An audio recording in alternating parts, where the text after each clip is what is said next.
একটা সন্তান যখন প্রাপ্তবয়স্ক হয়, সে যখন উপার্জন করে, তার সকল টাকার পয়সা এনে মায়ের কাছে দিতে হবে, বাবার কাছে দিতে হবে, তারা যা খুশি করবে না। শরীয়ত এটা বলে না।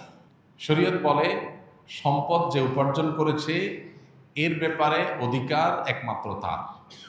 হ্যাঁ, উপার্জিত সম্পদ থেকে মার চলার জন্য, মার বেঁচে থাকার জন্য, সুস্থতার জন্য, চিকিৎসার জন্য যেটা প্রয়োজন সন্তান হিসাবে সাধ্য অনুযায়ী, মায়ের নিজের না থাকলে বা দেওয়ার মতো ব্যবস্থা না থাকলে অবশ্যই সন্তানকে সেটা বহন করতে হবে। আর স্ত্রীর সর্বাবস্থায় স্বামী হিসাবে স্ত্রীর ভরণ পোষণ এটার ব্যবস্থা করতে হবে।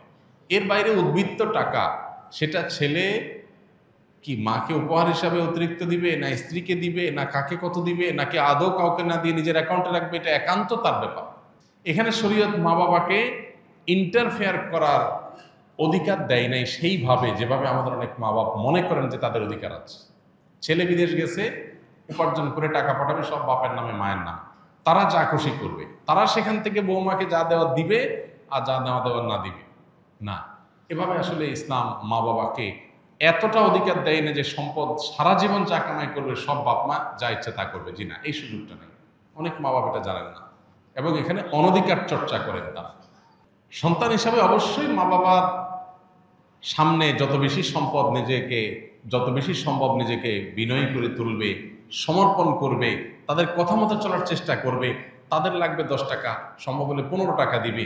তাদের যা দরকার তার চেয়ে বেশি দেওয়ার চেষ্টা করবে, তাদের চাহিদার চাইতে বেশি সেবা করার চেষ্টা করবে। এটা সন্তানের জায়গা থেকে তার মানসিকতা থাকা উচিত। মা বাবার প্রতি কর্তব্য বোধের জায়গা থেকে তারা আমাদের মা বাবা, আল্লাহর পরে তাদের সদাচরণ করার গুরুত্ব সবচেয়ে বেশি আল্লাহর ইবাদতের পরে।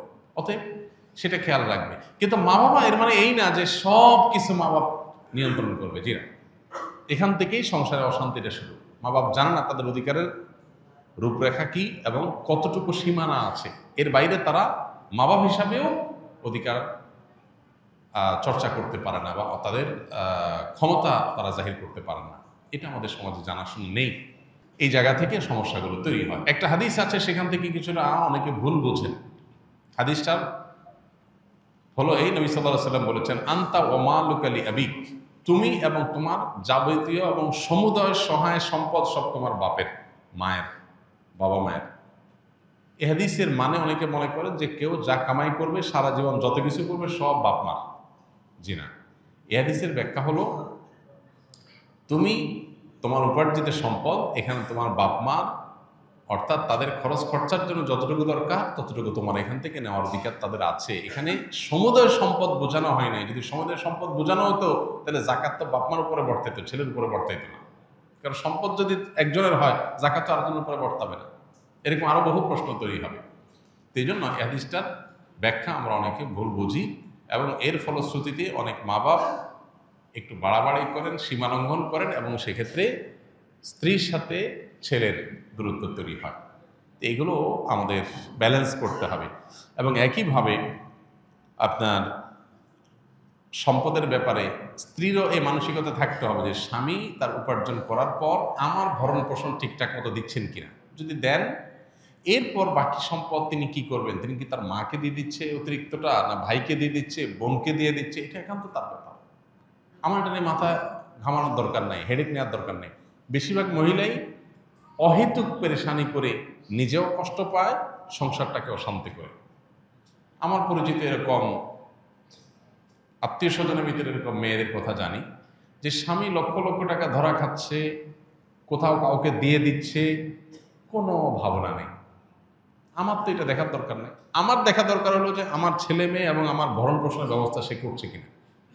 সেটা যদি সে না করে, আমার অধিকার যদি সে খর্ব করে, সেগুলোও যদি সে মানুষকে দিয়ে দেয়, তাহলে অবশ্যই আমি সেখানে দাবি তুলব, যথাযথ নিয়মে আমি আর্গুমেন্ট করব।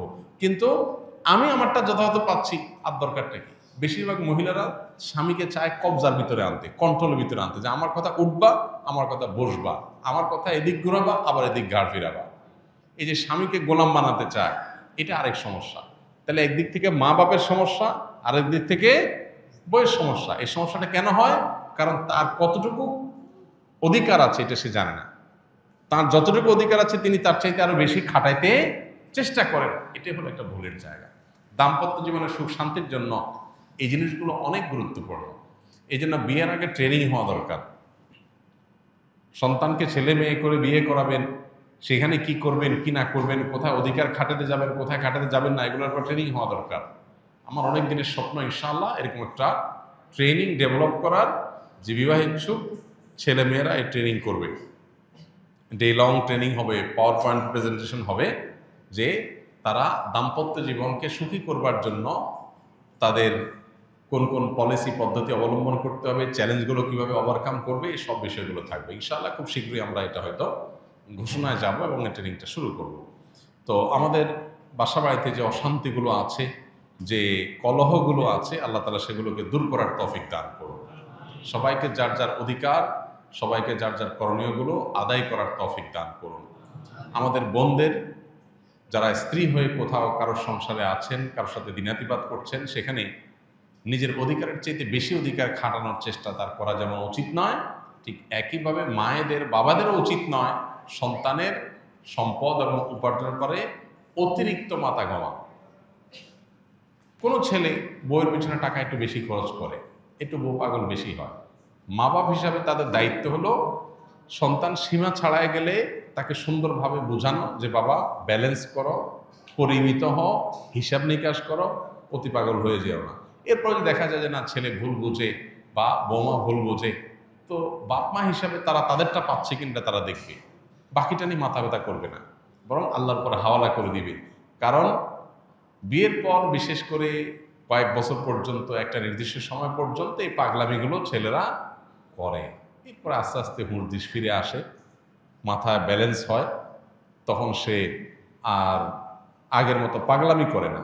তো এই টাইমটাতে মা বাবার সহযোগিতা করতে হয়, হেল্প করতে হয়। মা বাবা এখানে এসে জোর খাটাতে গিয়া অশান্তি সৃষ্টি করে দিলে এই যে পলাশ সাহার মতো ঘটনাগুলো ঘটে, এই ঘটনাগুলো যেন আমাদের পরিবারে না ঘটে, আল্লাহ আমাদের মা বাবাদেরকে এবং স্ত্রীদেরকে সবাইকে যার যার দায়িত্ব কর্তব্যের সীমা রেখাটা বোঝার তৌফিক দান করুন। আস-সুন্নাহ ফাউন্ডেশন, উম্মার স্বার্থে সুন্নাহর সাথে।